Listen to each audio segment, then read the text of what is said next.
Hello, I am Professor Michael Morris.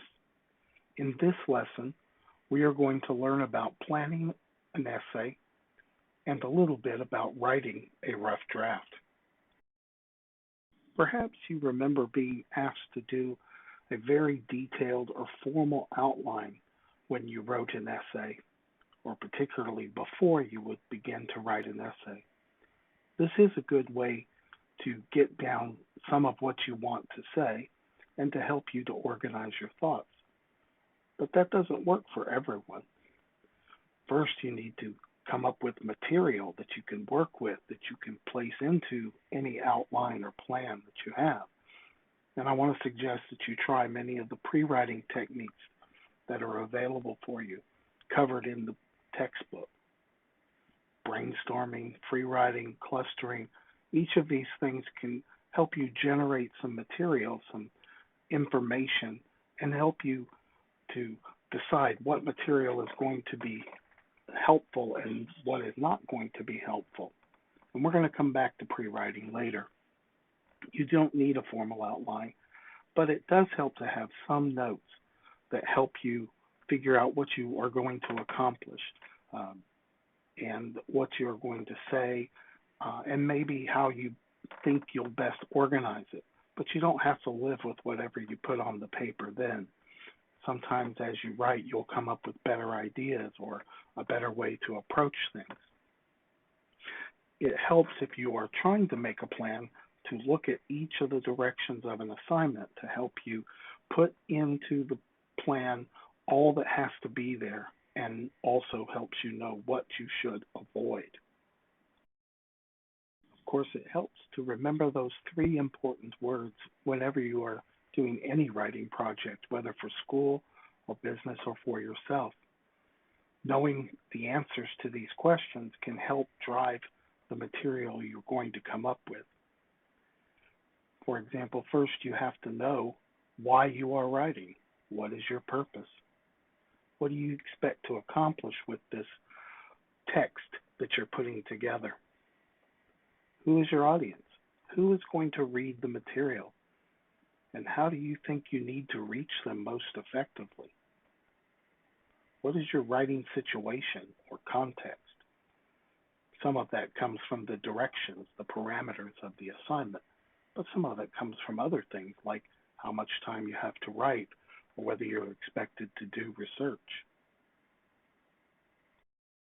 Even though you may not have a fully formed and detailed plan for your essay when you begin to write the first rough draft, you should have at least some idea of where the essay is going to go.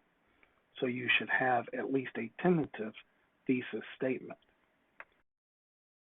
That thesis statement is going to be the guide to your writing.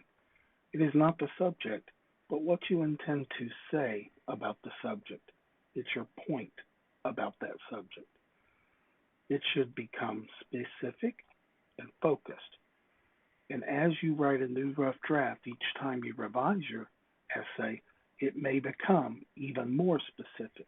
You may start out with something fairly broad, but as you begin to write, you should revise that thesis statement so that it is specific and focused.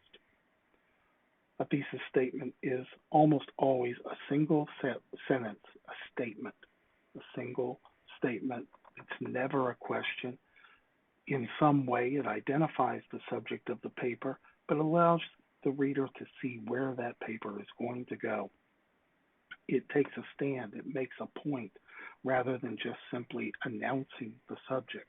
You want to avoid something called blueprinting, where you just say, here is my paper and here's where it's going to go. Things like, in this essay, I am going to, or I am going to cover four main ideas for this subject. Those are examples of blueprinting that you want to avoid. Once you have a lot of material in front of you, it may look a little chaotic. You may have just a thumbnail plan to help guide your writing, but you can use those things to get yourself started on that rough draft. Use that as you go along. Don't forget about it. Um, It doesn't mean that if you don't come up with some other new ideas as you draft, that you shouldn't incorporate them. It's a good idea to spread your time out instead of trying to write an entire draft all at once. The brain sometimes fatigues and doesn't tell us it's fatigued until after we've started to write. And so sometimes we start off with some really good ideas and then peter out as we go along, thinking that we're doing really, really well. Also, think about the fact that sometimes you're going to get stuck. Sometimes people spend way too much time, especially with a first draft, worrying about getting every little word right.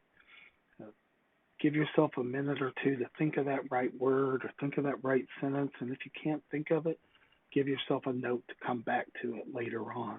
As James Thurber said, don't get it right, get it written. And always keep in mind that you're going to revise. This makes a big difference because you can allow yourself the freedom to not be perfect the first time. The myth about writing is that you cannot write the body paragraphs of your essay until you write the introduction, but this is not so. Remember that an introduction serves two purposes. One is to tell the reader where you're going. You already have done that by having at least a potential or tentative thesis statement. But the other purpose of an introduction is to get the reader interested, to get the reader to want to read past that first paragraph.